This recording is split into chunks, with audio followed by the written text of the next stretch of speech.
Hi hello దోస్తులు అందరికీ శనార్థులు. Welcome to అవచేతి పువ్వ యూట్యూబ్ ఛానల్. ఎట్లున్నారు? మంచిగా ఉన్నారా? నేనైతే చాలా బాగున్నాండి. ఈరోజు మీ ముందుకు కొబ్బరితో చేసిన లడ్డూలు మీ ముందుకు తీసుకొచ్చాను. చాలా టేస్టీగా ఉంటుంది. బెల్లము ప్లస్ కొబ్బరి తురుముతో చేసిన లడ్డూలు చాలా రుచిగా ఉంటాయి. చాలా ఆరోగ్యానికి సుతా చాలా మంచిది. పిల్లలు పెద్దలు ఎవరైనా ఇష్టంగా తింటారు. చాలా బాగుంటుందండి. ఒకసారి చేసి చూడండి. ఎంతో రుచిగా ఉంటుంది. చాలా బాగుంటుంది. ఒకసారి మీరు సుధా నేను చెప్పిన ప్రకారంగా చేసి చూసుకోండి. చాలా బాగుంటుంది. ఒక లైక్ చేయండి, సబ్స్క్రైబ్ చేసుకోండి, కుదిరితే ఒక కామెంట్ రాయండి. వీడియోలోకి వెళ్ళిపోదాం. ఇక కొబ్బరి తీసుకోండి, మంచిగా చిన్న చిన్న ముక్కలుగా కట్ చేసుకోండి. ఇక్కడ నేను ఎండు కొబ్బరి వాడుతున్నాను. పచ్చి కొబ్బరి అయినా వాడచ్చు. ఎండు కొబ్బరి చిన్న చిన్న ముక్కలుగా కట్ చేసుకొని మిక్సీ జార్లో వేసుకొని మంచిగా మిక్సీ పట్టుకోండి. ఒక 2 సార్లు 3 సార్లు గిర్రమని పిచ్చిరంటే అయిపోతుంది. తర్వాత ఒక ప్లేట్లో తీసుకొని ఈ కప్పుతో నేను 2 కప్పుల కొబ్బరి తురుము మొత్తం ఒక ప్లేట్లో వేసుకుంటున్నాను. 2 కప్పుల కొబ్బరికి ఒక సగం కప్పు వరకు బెల్లం సరిపోద్దండి. కడాయి తీసుకోండి, కొన్ని వాటర్ పోసుకోండి, ఎందుకంటే బెల్లం కరగడానికి కొరకు అంతే. చిన్న కొద్దిగా పోసుకోండి. ఒక సగం కప్పు బెల్లం వేసుకోండి. ఆ బెల్లం మంచిగా ఒక 2 పొంగులు వచ్చేదాకా సన్నని మంట మీద కరగనివ్వండి. ఆ బెల్లాన్ని చూస్తారు కదా. వాళ్ళ 2 పొంగులు వచ్చాక మనం కొబ్బరి తురుము మిక్సీ పట్టుకున్నాం కదా, ఆ కొబ్బరి తురుము ఇందులో వేసుకోండి.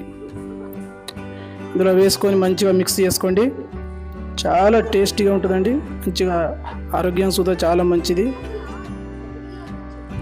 కొబ్బరి బెల్లము కొంచెం ఇలాచి పౌడర్ సుత వేసుకోండి. చాలా బాగుంటుంది. నేను మిక్సీ పట్టేటప్పుడు వేసాను.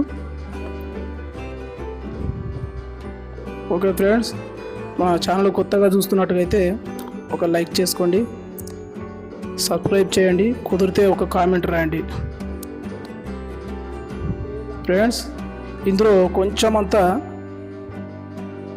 నెయ్యి వేసుకోండి. ఒక స్పూను 2 స్పూన్లంతా. అచుత మీకు నచ్చితే ఇష్టమైతేనే వేసుకోండి, లేకపోతే వదిలేయండి. నేనైతే ఒక 2 స్పూన్ల నెయ్యి వేసుకున్నాను. మంచి ఫ్లేవర్ కొరకు. కొంచెం మనం లడ్డులు కట్టేప్పుడు సుతా అంటుకోకుండా ఉంటుంది. 2 స్పూన్ల నెయ్యి వేసుకొని మంచిగా అటు ఇటు తిప్పుతూ ఉండండి. అడుగు అంటుకోకుండా చూసుకోండి. తిప్పుతానే ఉండాలి. అలాగా చిన్నపిల్లలు మరీ ఇష్టంగా తింటారండి. సూపర్గా ఉంటుంది. ఒకసారి ట్రై చేయండి. Okay friend. తర్వాత నేను ఒక 2-3 బాదం పప్పులు చిన్న చిన్న ముక్కలుగా కట్ చేసుకొని వేసుకుంటున్నాను. మీకు నచ్చితే వేసుకోండి, లేకపోతే వదిలేయండి. నేనైతే ఒక 2-3 బాదం పప్పులు చిన్న చిన్న ముక్కలుగా కట్ చేసి వేసుకున్నాను. మంచిగా తిప్పండి. చూస్తున్నారు కదా, అలా ఒకసారి చిన్న లడ్డు చేసి చూడండి. మన చెయ్యికి అంటుకోకుండా మంచిగా లడ్డు వస్తుంది చూడు. ఆ టైంలో స్టవ్ ఆఫ్ చేసి దించుకోండి. చూస్తారు కదా, అలా చెయ్యికి గింత సుత ఎక్కడ సుత అంటుకుంటలేదు. ఆ ప్రకారంగా మంచిగా చెయ్యికి అంటుకోకుండా ఉండేలాగా అయ్యేదాకా కుక్ చేసుకోండి. ఒకసారి అట్లా 2 సార్లు చూడండి. చిన్న ముద్దలాగా చేస్తే మీకు ఏర్పడుతుంది. తర్వాత స్టవ్ బంద్ చేసుకొని బంద్ పెట్టుకొని కొద్దిగా గోరువెచ్చగా ఉన్నప్పుడు లడ్డూలు కట్టేసుకోండి. చూస్తున్నారు కదా, చాలా బాగుంటుందండి. టేస్టీగా ఉంటుంది. ఆరోగ్యానికి ఆరోగ్యం. మన ఇంట్లో తయారు చేసుకోవచ్చు అప్పటికప్పుడు. ఒక 15-20 నిమిషాల లోపల అయిపోతుంది. పిల్లలు ఎప్పుడన్నా స్వీట్ అడిగినప్పుడు ఇలా చేసి పెట్టండి. చాలా బాగుంటుంది.